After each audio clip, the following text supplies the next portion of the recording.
안녕하세요 여러분. 하가미소 마라톤 독서클럽 라이언킨입니다. 오늘은 어제에 이어 불안세대 3부의 6장을 읽을 예정입니다. 6장의 제목은 왜 소셜미디어는 남자아이보다 여자아이에게 더 해로운가인데요. 이번 장에서는 청소년, 특히 여자아이들이 스마트폰 사용과 더불어 겪게 되는 또 다른 심리적 영향들에 대해 깊이 탐구합니다. 오늘 6장 함께 읽으시면서 우리가 더 나은 방향으로 나아갈 수 있는 방법도 생각해 보시면 좋겠습니다.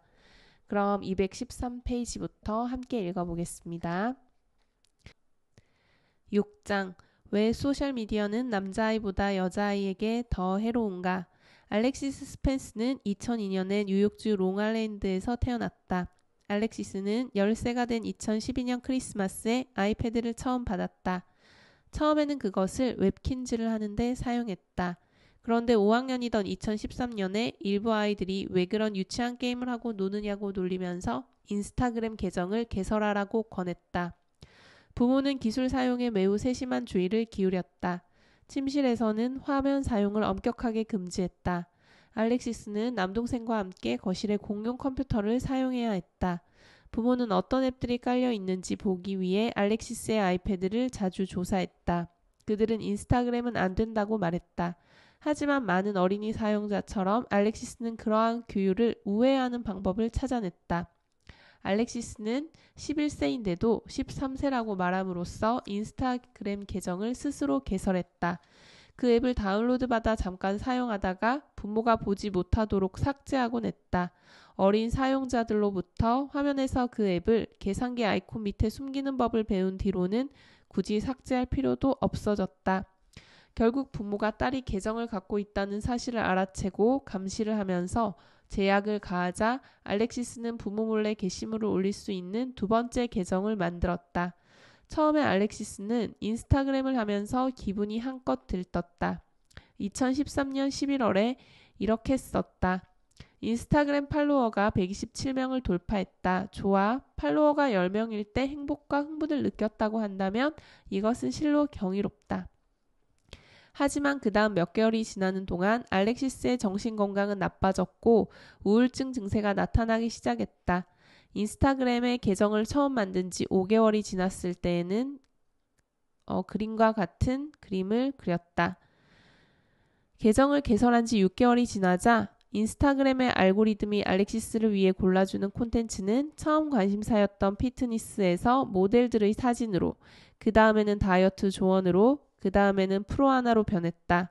8학년 때 알렉시스는 거식증과 우울증 치료를 위해 병원에 입원했다.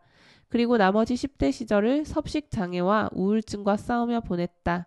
알렉시스는 이제 21살이 되었다. 자신의 삶에 대한 통제를 되찾고 응급구조사로 일하고 있지만 여전히 섭식장애로 애를 먹고 있다. 위험한 제품을 자신들의 승인 없이 딸에게 제공했다는 이유로 알렉시스의 부모가 메타를 상대로 제기한 소송 기사를 읽고 나서 나는 알렉시스와 그 어머니와 대화를 나누었다. 알렉시스가 병원을 드나든 이야기와 부모가 소셜미디어로부터 딸을 떼어놓으려고 애쓴 이야기를 포함해 알렉시스의 어두운 시절에 관한 더 자세한 이야기를 들었다. 알렉시스는 소셜미디어에서 떨어져 지내는 동안 한 번은 분노를 참지 못해 주먹으로 쳐 벽에 구멍을 냈다. 하지만 소셜미디어와 차단된 상태로 오랫동안 병원에 머문 뒤에 알렉시스는 옛날의 사랑스러운 자신으로 되돌아갔다고 어머니는 말했다. 딸은 완전히 다른 사람이 되었어요. 친절하고 예의가 발랐죠. 마침 그날은 어머니 날이었는데 딸은 내게 가장 아름다운 어머니날 카드를 만들어 주었어요. 우리는 딸을 되찾았지요. 왜 소셜미디어는 그토록 마법 같은 힘으로 여자아이들을 끌어당길까? 정확하게 어떤 방식으로 그들을 빨아들여 우울증과 불안장애, 섭식장애, 자살 충동 등을 유발하는 해를 가할까? 앞에서 보았듯이 2010년대 초반에 우리가 기본 휴대폰에서 스마트폰으로 넘어가면서 디지털 활동의 종류와 강도가 크게 증가했고 그와 함께 4가지 기본적인 해악도 크게 증가했다.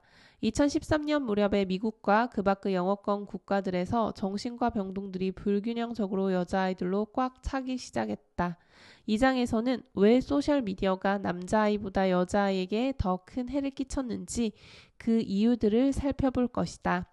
남자아이에게 미친 영향을 살펴보는 다음 장에서는 남자아이가 여자아이가 기술을 사용하는 데 어떤 차이가 있는지 이야기하고 남자아이들의 안녕에 미친 타격은 정신질환 발생률에서는 덜 나타나는 반면 성공 감소와 현실세계 이탈 증가에서 더 강하게 나타난다는 점을 보여줄 것이다. 두 장에서 나는 미국과 영국의 데이터에 초점을 맞출 텐데 그것은 단순히 두 나라의 데이터가 풍부하기 때문이다.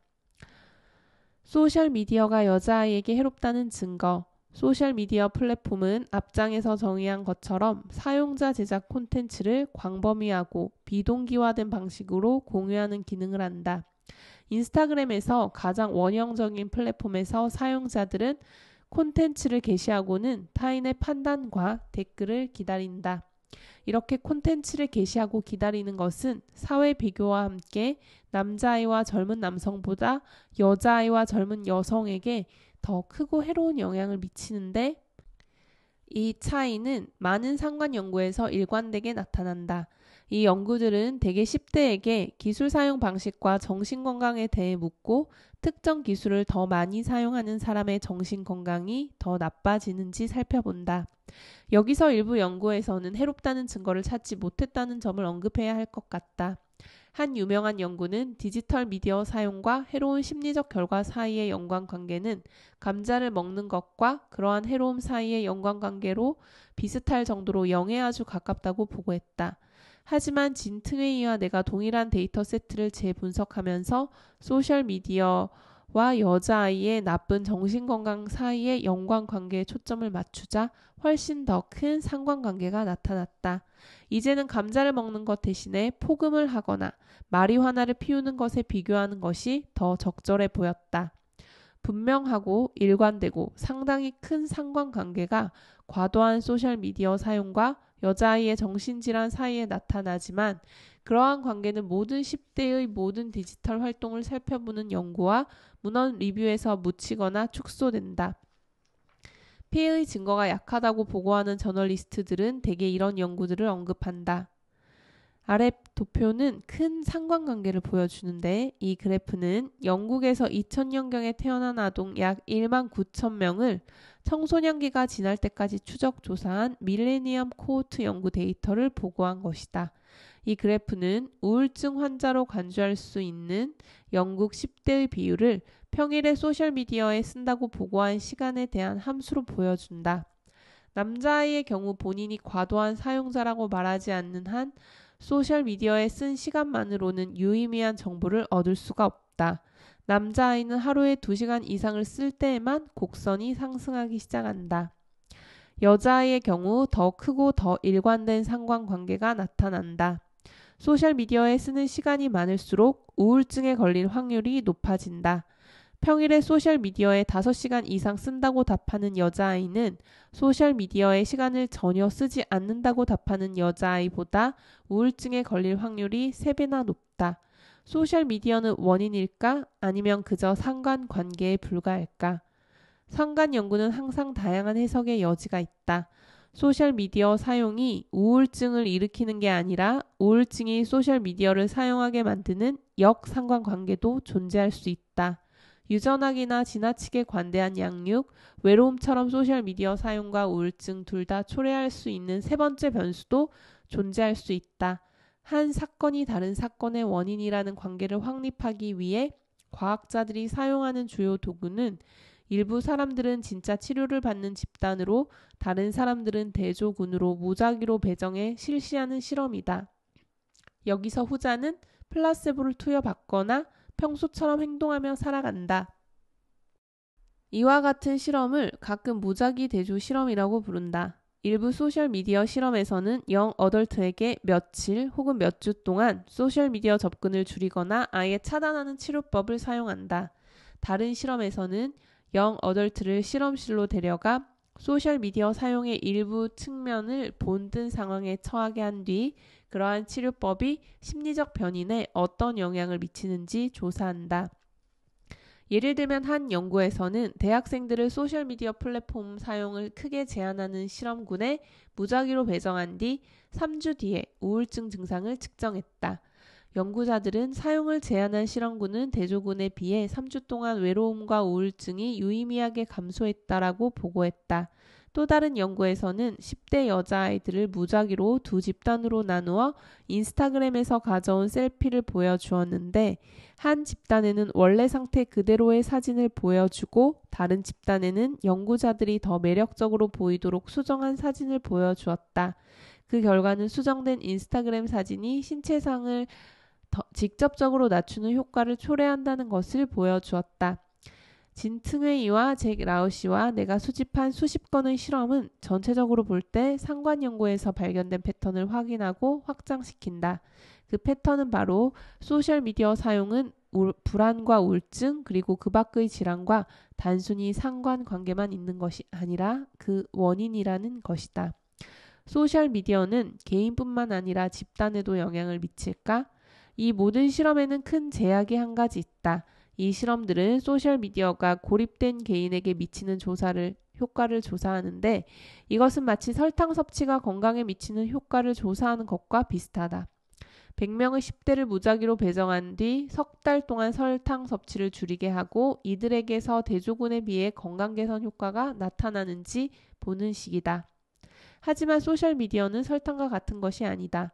소셜미디어는 단순히 그것을 소비한 사람에게만 영향을 미치지 않는다. 2010년대 초반에 학생들은 호주머니에 든 스마트폰을 통해 소셜미디어가 학교로 전파되었을 때 그것은 즉각 모든 사람의 문화를 변화시켰다. 학생들은 수업에 없는 시간이나 쉬는 시간, 점심시간에 서로 대화를 덜 나누었는데 휴대폰을 확인하는데 그 시간을 쓰기 시작한 것이 그 원인이었으며 하루 종일 마이크로 드라마에 빠지는 경우도 많았다. 이것은 학생들이 눈을 덜 마주치고 함께 웃는 일이 줄어들고 대화 연습이 사라졌다는 걸 뜻한다. 따라서 소셜미디어는 거기서 벗어나 있던 학생들의 사회생활에도 해를 끼쳤다. 집단에 미치는 이 효과는 개인에 미치는 효과보다 훨씬 클 수 있고 개인에게 미치는 실제 효과의 크기를 가릴 가능성이 있다. 만약 일부 청소년을 한 달 동안 소셜미디어를 중단하는 집단에 배정하고 나머지 친구들에게는 모두 소셜미디어를 여전히 사용하게 한다면 소셜미디어를 중단한 청소년은 한 달 동안 사회적으로 더 고립될 것이다. 그럼에도 불구하고 여러 연구에서는 소셜미디어를 끊으면 정신건강이 개선되는 결과가 나왔다.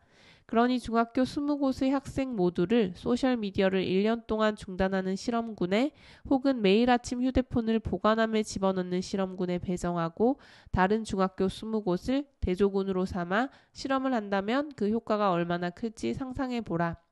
집단 수준의 효과를 살펴보려면 우리에게는 바로 이런 종류의 실험이 절실히 필요하다. 규모는 작지만 중요한 종류의 실험이 있는데 어떤 공동체가 소셜미디어를 갑자기 더 많이 사용한다면 전체 공동체가 어떻게 변할까?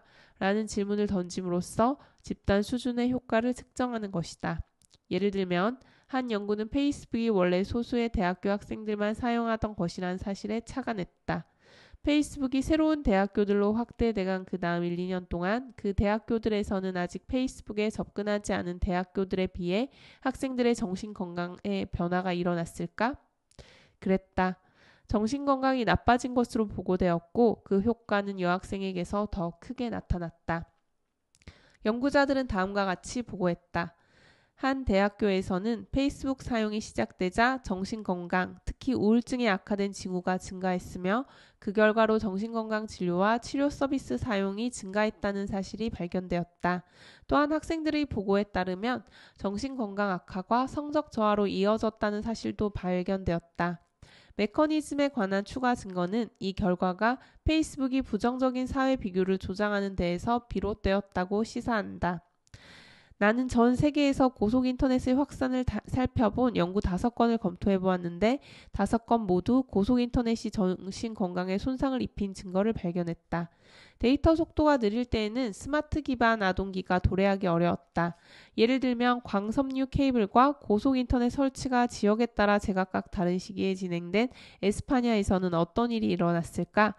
2022년에 한 연구는 고속인터넷 접근이 청소년의 행동 및 정신건강 사례에 관한 병원 퇴원 진단에 미친 효과를 분석했다. 결론은 다음과 같았다. 여자아이에게서는 양성의 유의미한 영향이 발견되었지만 남자아이에게서는 발견되지 않는다. 이 영향 뒤에 숨어있는 메커니즘을 조사한 결과 중독적 인터넷 사용을 늘리고 잠과 숙제, 가족과 친구와의 사교를 위한 시간을 크게 감소시킨다는 사실이 드러난다. 여기에서도 여자아이들 사이에서 이 효과들이 크게 나타난다. 이 연구들과 그 밖의 많은 연구들은 청소년의 사회생활이 급속히 소셜미디어로 옮겨간 것이 2010년대 초반에 시작된 우울증과 불안, 자살 충동, 그 밖의 정신건강 문제의 증가와 단순히 상관관계만 있는 것이 아니라 그 원인임을 시사한다. 그렇게 큰 증가를 설명하기에는 상관관계나 효과의 크기가 너무 작다고 주장하는 일부 연구자들은 오직 개인 수준의 효과만 측정한 연구들을 언급한다. 이들은 내가 아동기 대제편이라고 부르는 집단 동력학의 급속한 변화를 거의 고려하지 않는다. 그런데 왜 소셜미디어는 남자아이보다 여자아이에게 더 큰 해를 미칠까? 소셜미디어는 여자아이들의 발달하는 뇌와 정체성에 어떤 영향을 미칠까? 여자아이는 남자아이보다 소셜미디어를 더 많이 사용한다. 2010년대 초반의 스마트폰 때문에 남자아이와 여자아이는 온라인에서 더 많은 시간을 쓰기 시작했지만 시간을 쓰는 방식에 차이가 있었다. 남자아이는 유튜브 영상 시청, 레딧 같은 문자 기반 플랫폼 사용에 시간을 많이 썼고 특히 온라인 멀티플레이어 비디오 게임에 몰두했다.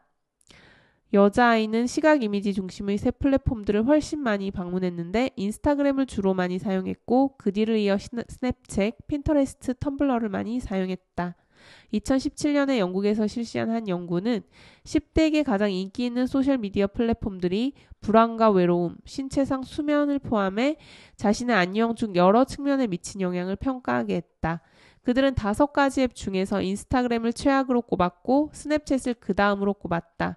전체적으로 긍정적인 점수를 받은 플랫폼은 유튜브가 유일했다. 시각 중심 플랫폼들은 모두 페이스북이 개발한 사업 모델을 사용했다. 그것은 데이터 추출과 광고주에 대한 사용자의 가치를 최대화하기 위해 사용자가 플랫폼에 쓰는 시간을 최대화하는 것이었다. 그림은 소셜미디어 플랫폼을 일주일에 40시간 이상 사용한 미국 고등학생의 비율을 보여준다. 이것은 풀타임으로 학교를 다니면서 풀타임으로 직장 일을 하는 것과 비슷하다. 2015년 무렵에 미국 여자 7명 중 1명이 이 엄청난 수준의 소셜미디어 활동에 빠졌다. 설문조사의 이 질문은 2013년에서야 추가되었다. 만약 이 데이터를 스마트폰을 소유한 10대가 극소수였던 2010년에 수집했더라면 그 비율은 0에 가까웠을 것이다. 호주머니에 인터넷을 넣고 다닐 수 있기 전에는 10대가 소셜미디어 활동에 일주일에 40시간을 쓴다는 것은 거의 불가능했다. 여자아이는 소셜미디어 플랫폼에 더 많은 시간을 쓰고 그들이 방문하는 플랫폼은 정신건강에 아주 나쁘다. 따라서 설령 여자아이와 남자아이가 심리적으로 동일하다 하더라도 여자아이들 사이에서 불안과 우울증이 더 크게 증가할 것이라고 예상할 수 있다. 하지만 여자아이와 남자아이는 심리적으로 동일하지 않다. 여자아이는 발달 단계상의 핵심 욕구가 남자아이의 그것과는 소셜미디어에 더 쉽게 이용당하고 와야 되는데 여기에는 여러 가지 이유가 있다. 네, 여기까지 읽겠습니다. 213쪽부터 225쪽까지 읽어보았는데요. 이어서는 256쪽까지 스스로 한번 읽어보시기 바랍니다.